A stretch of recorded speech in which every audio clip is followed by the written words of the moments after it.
I think the most ideal opportunities are, quite frankly, anywhere. You really have to be creative in terms of your deal making today. You have to look at things that differently than your competitors might be looking at it.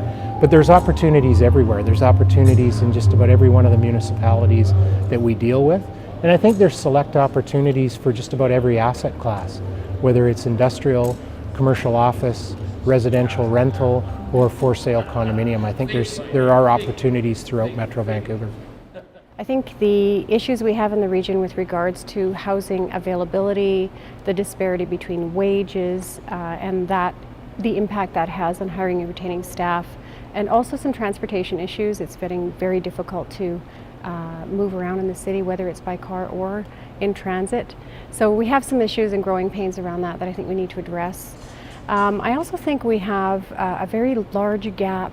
I don't want to say in skills, but I think just it's a demographic gap between the current people who hold the leadership positions in our industry and the up and coming. And I think we have to find ways to bridge that gap. We have people who are staying in jobs longer for lots of reasons, and I'm sure I'll be one of them.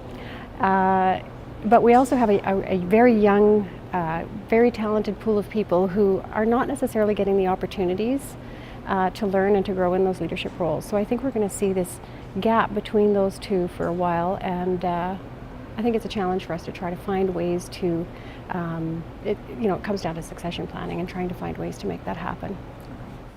I think the most ideal opportunity over the next 12 to 24 months in the commercial real estate end of things would be suburban office. We've had all the new construction hit in downtown Vancouver. We won't see a new building for quite some time.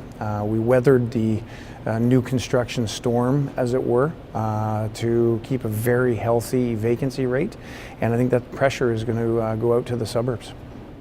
Well, for my firm, we're a valuation firm, and so we want to always be on top of things. And just like a session I came out of where the brokers are saying it's hard to price property properly because the last deal was better than the previous deal, we face the same thing, staying on top of the transactions in the marketplace because they can happen quite rapidly, and making sure we're reflecting values that are appropriate. You don't want to be, when the market's as hot as it is, you don't want to be looking in the rearview mirror. You want to be kind of looking ahead, trying to anticipate where values may be. The best opportunities are definitely in the multifamily sector. Those are both condo projects and rental projects.